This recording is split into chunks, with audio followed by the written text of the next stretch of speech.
Welcome to the We Are VIP podcast. Each week, your host, Casey Hasten, Director of Recruiting at VIP, will bring you valuable insights from thought leaders, introduce you to incredible companies, and bring you tips for landing your dream job from our team of executive recruiters at VIP. And now, Casey Hasten. Welcome to the We Are VIP podcast, a podcast devoted to adding value to your career or candidate search, brought to you by VIP. I'm your host, Casey Hasten. I'm an executive recruiter, director of recruiting, and your all-around hiring guru. And it is my absolute pleasure to search around the world to find you thought leaders that are going to help you land your next job, find your passion, or even just keep your job by looking at your mindset. And today is no different. I have brought you another great thought leader. So let me introduce Laura DiBenedetto, best-selling author of The 6 Habits. Fantastic book, guys. I'm going to get this right eventually. TEDx speaker and happiness coach. Laura's book is full of simple habits we can adopt to generate happiness. She's passionate about helping others establish these habits to improve their lives, careers, and overall feeling of wellness. Laura is living proof that you can overcome your circumstances to rise and create the life of your dreams. She's experienced poverty, bullying, domestic abuse, and bankruptcy, but has overcome those challenges to achieve financial freedom and true inner joy. Thank you for joining us today, Laura. It is awesome to see you again, my friend. Thank you for having me. So we always start the show off with letting our audience know how we got connected. So how did you and I meet? I didn't know there was going to be a pop quiz in this interview. Well, I was lucky enough to attend a networking event online that you happened to be at, and it was actually a lot of fun. I didn't think that online networking events would be as helpful or as engaging, but this one was. And you and I met, hit it off, and here we are. Absolutely. And so the networking event that you're speaking of is, and this guy gets a lot of traction on our podcast, was Frank Agan's networking hub. So yes. Great. You know, I have a real major project going right now that I've shared with you, and almost every single resource that I've needed for that project has come through the hub. I'm not surprised. Yeah. He's created something really special. Absolutely, he has. Thank you, Frank. So anyway, let's dive into your 6 habits. And I think I shared this with you that literally, there's no coincidences, right? There's only synchronicities. No. As soon as I read your book, I just ordered it, and I ordered it on Kindle, and one of my coworkers came up to me and they were like, hey, what books would you recommend to someone who's looking for, to change their mindset, specifically if they're very negative about everything that's going on at work? And, I thought about some books that I'd read. And then I started reading your book and I was like, stop. No, they need to read this book. This is the book. I was meant to read this so I could tell you this. Do you believe in that? Yes, absolutely. Awesome. So great. Well, I know that you enjoyed the book. I got your positive feedback before, and that made me super happy. And, word of mouth is the very best way to get people to find new information, without feeling pressured or anything, or feeling like they're being marketed to or sold to. If someone loves it and they tell someone else, that's the best thing you could ever hope for. Absolutely. And let me tell you something. They call me the town crier. When I find something that I love, I want to tell everybody about it. So nice. Believe me, your book has been mentioned many, many times since I've read it. So I love all of that so much. Thank you. So kind of give us the origin of how this book came about, if you don't mind. I do not mind at all. So I'm guessing that once or twice in your life, you might have run up against a little bit of depression, right? Right. Well, I did the same, except I experienced it over and over and over. And I had a really aggressive career in marketing. I started a marketing company when I was 19. And it's funny how much you think you know at 19 compared to what you actually know. The gap is staggering. So anyway, I had a lot of work to do to fill in that gap over the years. And I worked very, very hard. And didn't always work smart. and, made mistakes, but managed to build myself a great exit plan, and I was able to retire in 2018. And I'm really, really grateful that I got to do that, except when I got there, all of the depression I'd ever felt before and everything else kind of came barreling at me all at once, and it was like a gigantic elephant sat down on my chest. It was crushing.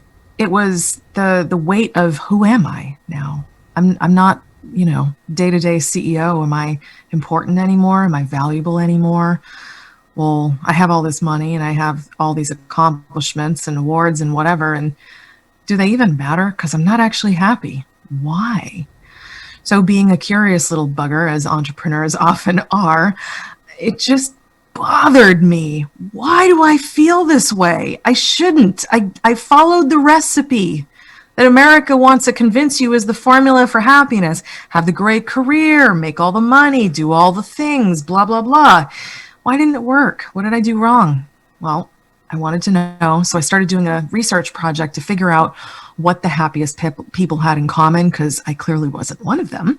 And I wanted to figure out what it was so I could fastidiously take notes. I'm going to do that and that and that.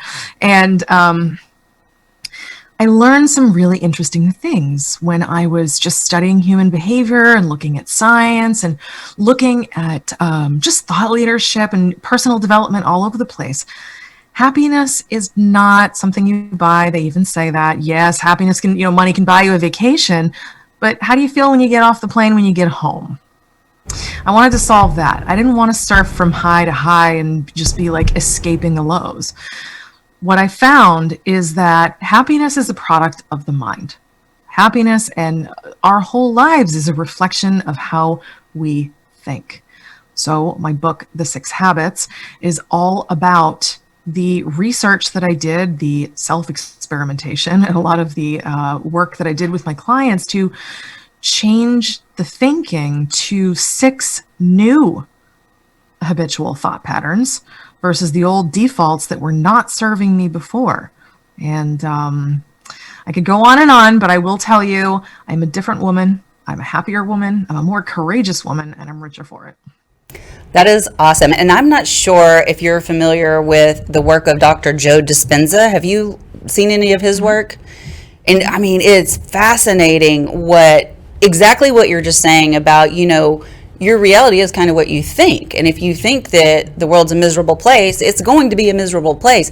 But he's actually created he's created a way that he can measure like your brain waves and your happiness waves through, meditation.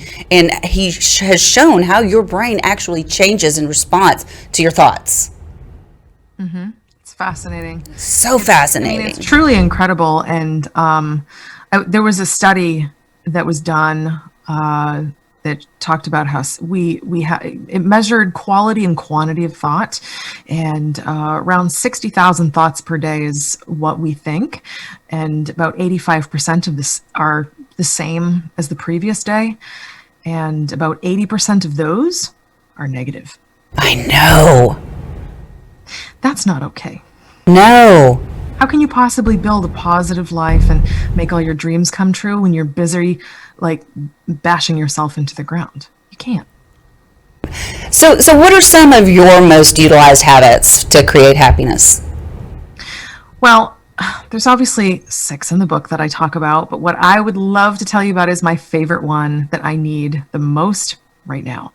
The world is definitely a weird place, one that I look around and I'm like, what happened? It's so strange now. And it could depress people. It depressed me for a while. And of the 6 habits, the third habit, the habit of gratitude, is the one where I spend a lot of time focusing my energy.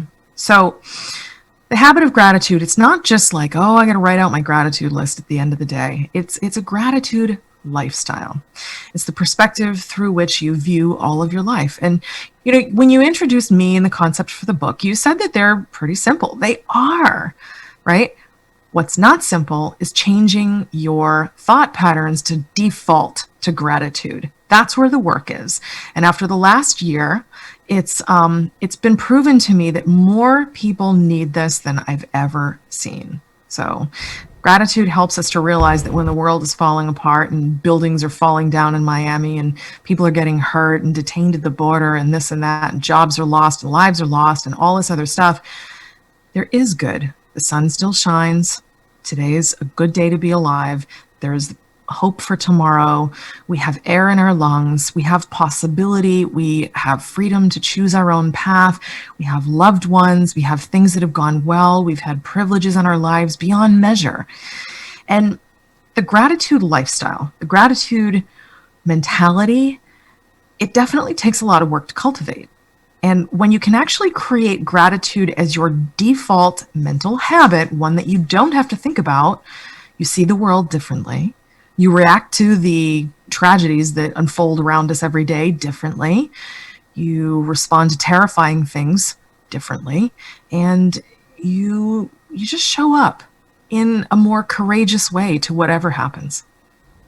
I think that's so true. And I love that of your 6 habits, your favorite one is gratitude, because and having that gratitude lifestyle, that's one thing that I incorporate every day, every morning and every evening. I do a morning check-in and an evening check-in, and I have to list at least 3 things I'm grateful. And sometimes, I mean, you would think 3 things, that's not a lot of things, right? And you're like, nah, I just got up. I don't want to think about it. But if I really force myself, and I don't always have to force myself, but if I'm feeling like I don't want to do it and I still make myself do it, my day starts off so much better. And even, you know, when it's the last thing you do at night, you're going to wake up on the other side in that gratitude phase already. Do you agree with that? I do, but I would actually love to challenge you. Okay. What would happen if you no longer looked at gratitude as the beginning of the end of each day, but all throughout the day? It's every moment brings an opportunity to be grateful. You walk into a meeting and something's going wrong. What would happen if you challenged yourself right now to say, the next time something ticks me off, I will find 3 reasons to be grateful for that moment. And the next time, and the next time, and the next time. And then when I'm sitting in traffic and I'm bored, I want to think about how I'm blessed I am. And when I'm sitting there picking at my fingernails, can I be grateful for the fact that I have fingernails? How deep and broad can your gratitude be? Because while it's nice to be grateful twice a day, I'm encouraging you to be grateful all day as a default. Well, and I think that when you start your day with gratitude, you tend to default to the gratitude the rest of the day. Mm-hmm. And it helps you do that. And it's so funny that you brought up traffic, because literally on my way to work this morning, I was late. And this guy, the light turned green to turn left, and he just sat there on his phone. And finally he realized at the very end that, oh, it's green. And he goes, and guess who gets the red light again? Me. Well, if you believe in the butterfly effect, who knows? Maybe he prevented you from dying in a car accident. That's exactly. I didn't think butterfly effect, but I was like, you know what? It's okay. For some reason, I wasn't supposed to go. So you're exactly right, you know, and I love, even just kind of going off on a tangent, you know, what Zig Ziglar used to say, he's like, they're not stoplights, they're go lights. And so I love that. And every time I get a red light, I'm like, nope, go light. I'm supposed to sit here and think about something. So I think that's pretty good. Yeah. So what are some of the, our audience is, you know, really made up of professionals that are looking for new jobs. What advice can you give those people to help them maintain happiness, even in the midst of a stressful job search? Because we've seen a lot of those lately. Oh my goodness, I know. Well, first of all, you have to acknowledge that you're stressed. Denying it will not help you. Own the fact that you're upset about it, and maybe explore why. Why am I so upset about this? What is this is really the genesis problem? Are you insecure because you're afraid that no one will hire you? Are you impatient because you're sick of doing it? Are you feeling like maybe you don't stack up to the other candidates? Like, what is the real thing that's bothering you? Sometimes the journey itself is bothersome. Sometimes it's the fact that you feel like a fish out of water. Sometimes it's all of it. But when you can be hyper aware and name your feelings and really get curious about them, they start to have a lot less power over you. And you can explore them, and you can also do something about them much better when you get more specific. If you're feeling like, okay, well, I'm upset, this is really stressful, ask yourself why. you'll get an answer like, oh, well, I feel insecure and I don't feel like anyone's going to hire me in this. I've gone on so many interviews and I know that's happening, right? Ask yourself, okay, why do I feel insecure? Why am I not getting hired? Look at it objectively. Try to take your emotion out of it and be a little scientist for yourself. And get curious about it. Keep going down the why rabbit hole. You get permission to be 3 years old again. Why? Go down the rabbit hole until you get to the bottom where you're like just left with your raw truth. And that's the thing you can truly do something about. And when you address that, you're going to feel so much better, and you won't have to constantly be trying to put out fires because you're solving or at least addressing the real issue that's bothering you, because the job search is simply a symptom. That is so good. And really what I was hearing there was the coach coming out in you with the whys and the curious questions and stuff like that. And it's true, we can do that ourselves. I highly encourage anyone that breathes to get a coach, right? For real. Because my favorite saying is you can't read the label from inside the jar, So a coach can help you do that, but also a coach is going to ask you why, until you're sick, but we're going to get to the real problem by doing that. I think coaches are a wonderful asset for another reason, just to add to what you're saying. For anyone listening or watching to this, like if you ever thought about a coach should help you to know yourself better and ask you the questions that you're not thinking of. Hold your hand while you face the ugly stuff you find and help you get through it instead of wanting to quit. It's a journey, and it's good to have someone to guide you on it, be it a pragmatic endeavor or an emotional one or some blend thereof. Yeah, I agree. I think it's the accountability of having a coach. So And we kind of talked about this earlier, but I want to dig just a little bit deeper. What role does mindset play in happiness? Mindset's everything. That's where the happiness comes from, is your mind. Happiness does not come from your wallet or your children or even your roles in life as, podcast host, mother, daughter, friend, boss, recruiter, whatever. Your happiness does not come from your roles. Your happiness comes from who you are, and who you are is comprised of your thoughts. That's it. Who you are is your adjectives. It's your descriptors, like you're funny, you're nice, you're caring, you're curious, you love this, you love that, blah, blah, blah. You hate this, you hate that.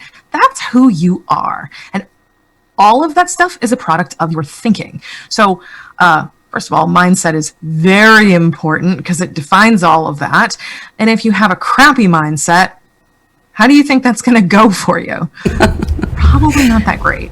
But if you have a really constructive mindset that can carry you through rough times and help you to do hard things, face your fears, take on challenges, and say yes to stuff that maybe you don't feel ready for, well, you've got a winning mindset. I love that. Or a growth mindset, right? And because you're constantly wanting to stretch those boundaries. Okay, so let's say I'm negative Nancy here. Okay. How can someone change their mindset after identifying that they may be approaching life with negativity? Again, with that curiosity, I would say the first thing I always help my clients to do, be it when I'm helping my entrepreneurs to get a business off the ground or just helping everyday awesome human beings to just be happier, it's incredible, profound self-awareness. So if your first inclination is, I'm not happy, okay. Start asking why am I not happy, and go deep. So you notice that when you read the book, there were only about 700 invitations to go get all the free stuff that comes with the book.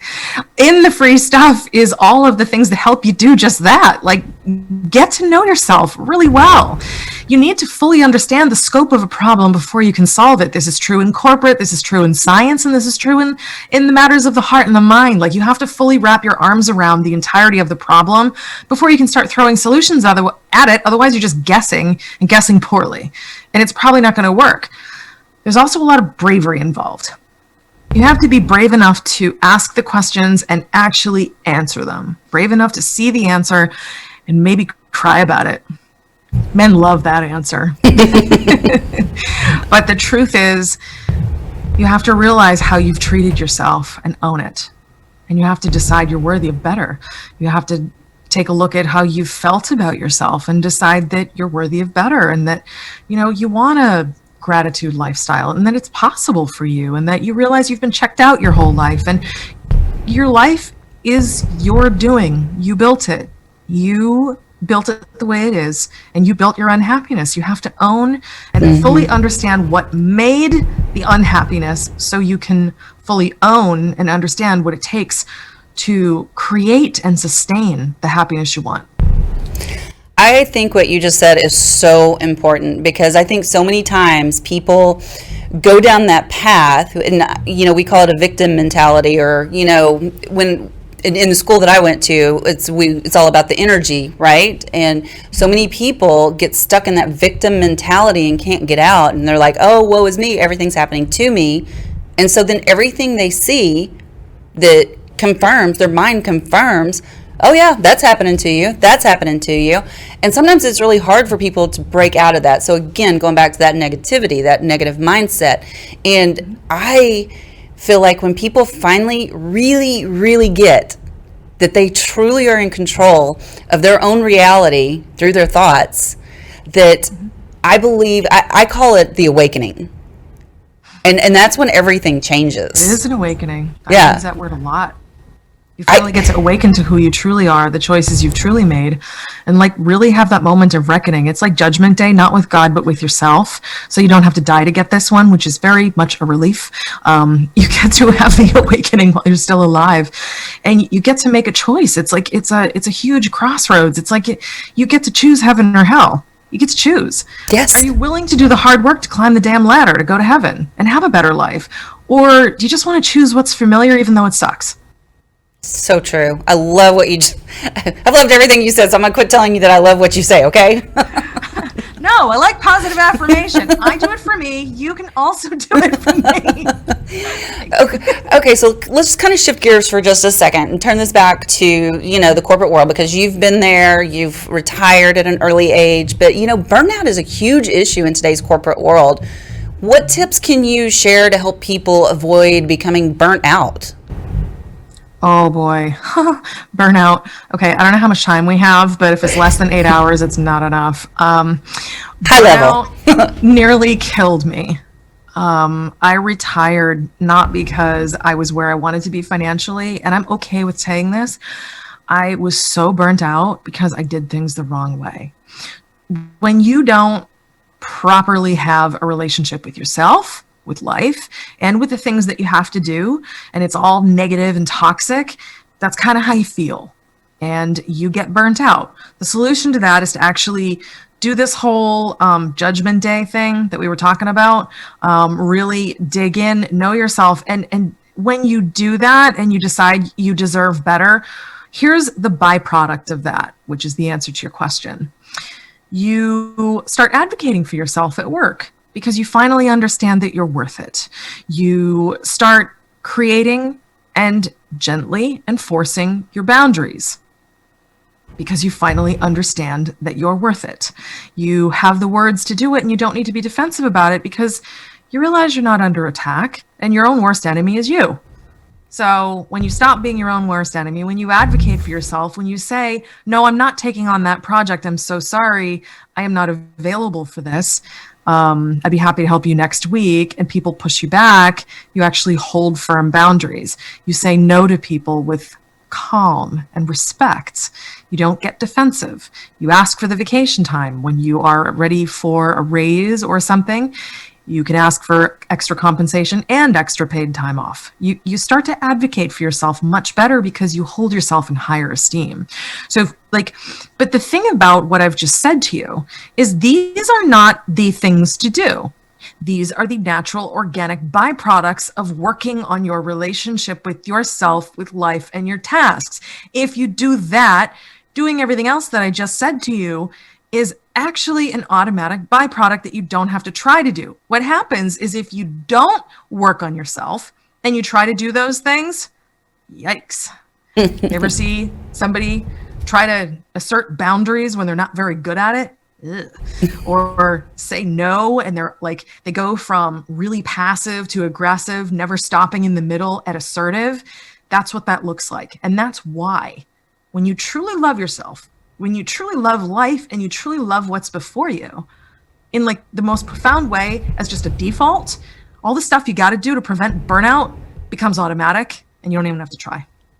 That is so good. And I can tell you, I mean, I've actually gone through that, and I know as you're saying it, I'm like, I get it. I know exactly what you're saying. And I'm hoping that people, because I'm on the other side of that, right? I do feel the worthy, and I am able to set boundaries, and I am able to, I know that I'm worthy, and I'm not afraid to ask for things. I'm not afraid to say no, and I'm not afraid to take time off, where before I had really had that reckoning, that judgment day with myself, I would say, I can't take vacation because if I do, what will they think? They'll think I'm not working hard enough, right? Or, I can't ask for that raise. I can't ask for this because, I haven't proven myself or whatever. But those days are over for me. But I really hope for those people that haven't got there yet, that they're listening to this, that once you do the self-work, that's when all this stuff is naturally going to fall into place. It can't help but not fall into place. I know. There's so many wonderful tools and books out there that in an underdeveloped mind, they just don't work. They just don't. Like, I remember, and I say this with total abandon and throwing myself under the bus as it runs me over. Before I retired, I desperately wanted to have better boundaries. I had clients who abused me, and I had, employees that abused me. And, I put up with so much, and I did things wrong. And I saw this great meme the other day that was like the American away message versus the European one. The European one is like, I'm off until September. Please email me back then. The American one is, I'm out for 2 hours for kidney surgery, but you can call my cell if you need me. It's like, that is so true. That was me. But like, it's crazy. Like, I used to read all the books. I used to do all the things, and I was so frustrated. Like, you asked me why I wrote this book. A big part of the inspiration also is my frustration with all those wonderful tools being completely useless in my hands because I did not have the foundation. So here's another thing where I'm still under the bus. I failed accounting in college. Granted, I'm still good. I'm good at it now, thank God. Otherwise, I wouldn't have a company. But I failed accounting because I never had the proper foundation. I also failed to take care of myself and have good boundaries because I didn't have a foundation. This is the same thing for other people. Foundation. So, all right, so let's say we've done the self-work, but how can employers create work environments that prevent employees from reaching burnout? I am so happy that you asked me that. Employers can do so much to prevent employee burnout. First of all, it's a cultural shift away from we own you and you are here and I'm micromanaging you and I'm going to get my pound of flesh, to we're all adults here. Here's your deadline. Here's your task. You're an adult. Go do it. Do it well. It's fostering and encouraging a culture of accountability, independence, and respect from the top down. And from the very tippity top, the pointy part of the org chart, you have to have someone who practices self-love and self-respect and actually takes time off instead of, well, I work 80 hours a week, so all my managers should. And then all my managers should, so their managers should, and blah, blah, blah. And what you have is an entire pyramid that's going to crumble of very burnt out, unhappy people. Or what you could do is create a culture that's like, no, I'm going to ask for what I need. I'm going to be communicative. I'm going to delegate properly. I'm not going to try to be superhuman. And I'm going to lead by example. And I'm going to encourage my team to always ask for what they need. I will reward them when they do. I will not get defensive and withhold vacation time when they say, I'm tired. I will give them more than they asked for. If you respond to people's needs with generosity and you discourage the, oh, I'm sick today, but I'm going to come in anyway. Okay, first of all, thanks to COVID, I don't think too many companies are going to be doing that anymore. Like, I've always had a problem with it. Like, ew. you have germs, stay home. Right? We have laptops and Wi-Fi, figure it out. Bye. Like you can encourage self-care by actually working to redirect unhelpful, old, archaic ways of thinking. Like, no, you're sick. We love you. Please get better. Either take the day off or work from home. Turn right back around and go home. Or, oh, you need vacation time. You're asking for 2 days. You're taking the entire week. I can see how tired you are. It's really tapping into our care of self and care of others. And where this will truly start to be remarkably effective is encouraging and asking for people to be transparent and rewarding them for it when they do, not getting freaked out. This takes tremendous courage and living these truths yourself. I think that is so true. And I will say that is one thing, again, as you're saying this, all these visions are coming into my head about, actual real life scenarios. And I think I talk about how great VIP is all the time. But that's one thing that our managing directors very much demonstrate is that it's okay, they take vacation all the time, they take PTO, they go work from some other remote location. And so it gives us permission to ask for some of those same things, even though we're not owners of the company. They have set that precedence. They don't want us there till 6:00 at night. If you're there at 6:00 at night, that's your fault. That's not the culture that we embrace. It should be discouraged. Like, no, nobody ever had an overall good life if they're burning the candle at both ends, said the girl that used to burn the candle at both ends. Like, if we have a greater regard for the humans, not just human resources, but the humans, the people, and actually care about them as people, not just dispensable, just replaceable people, it starts to create a different environment. And you become, honestly, my attitude is I am the steward of my company and all the people in it. My job is to ensure their financial well-being, of course, but also to make sure that they're okay. What do you need? We have unlimited paid time off at my company. That's it. And it's really simple. Get your work done. And either figure out if you can't do it, how's it going to get done? Just solve the problem. That's all. Here's all the power. You want to take 5 weeks off? Sayonara. Have a good time. Just make sure that you don't leave us in the lurch. That's called adulting. And I believe that they have the ability to do it, and I encourage them. We even have a team member who shall remain nameless, who doesn't like to take his time off. And we're always like, would you take a day off, please? Well, would you take a day off, please? You need it. Just take care of yourself. Yeah, but take a damn day off. Do it. You have to I don't know. Unless you're at a healthcare facility, you're not saving lives. Just for God's sake, let people live their life. And this whole illusion that there's personal life and professional lives, come on, it's just your life. So when people share a part of their lives with you by agreeing to help you with your organization, whether it's yours or just the one you work for, that deserves a certain amount of respect. Don't you think? I wholeheartedly agree. And I think that is a great place for us to wrap up this show. We are almost out of time, believe it or not. It went so quick. I knew it would. But I do still need to ask you our 3 VIP questions. So I'm ready. Are you sure?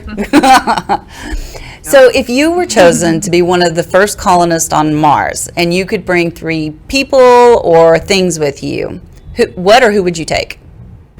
Okay, first of all, I'm going to preface my answer by saying I would not go to Mars. But if someone forced me to go to Mars, and I do get to pick those things, number one, I would bring a couple with me that really wants to procreate, because I don't.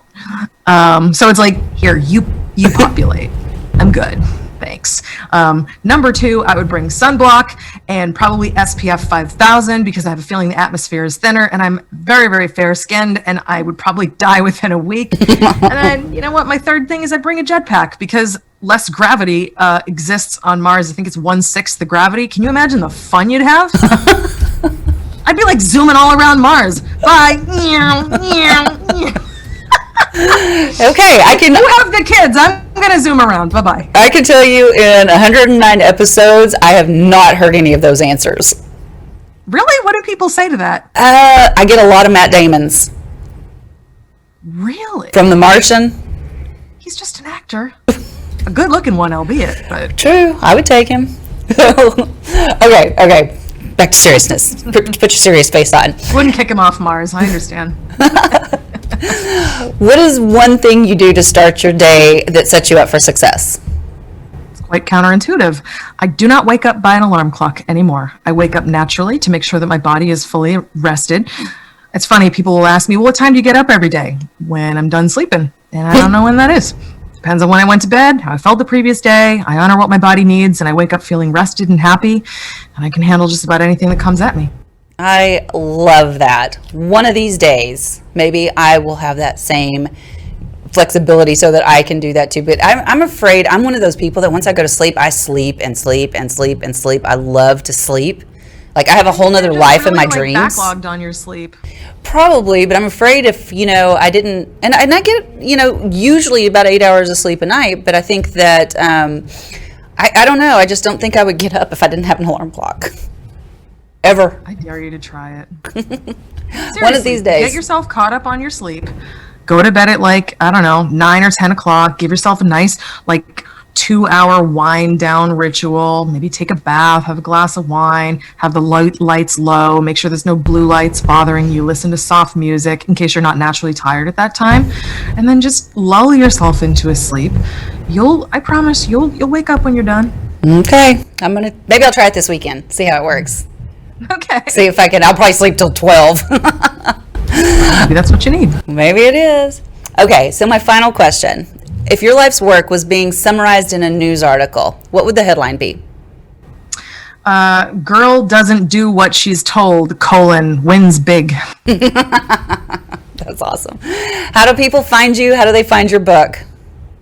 If you go to Amazon or Audible, it's on there. It's The 6 Habits. Check it out. Please leave me a review on Amazon. You too, sister. I would love it.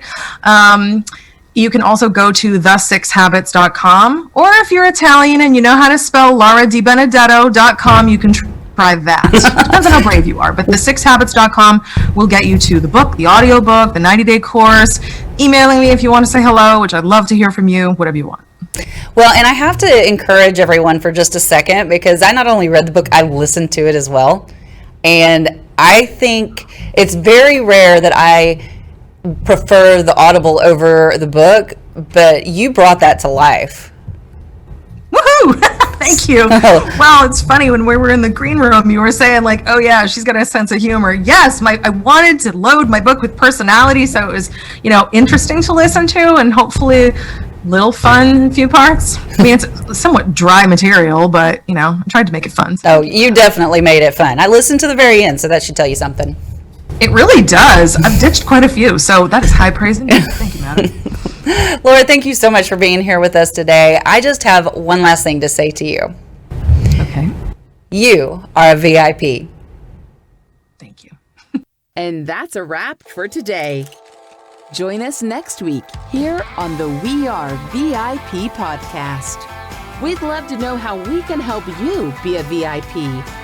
To find out more, log on to wearevip.com.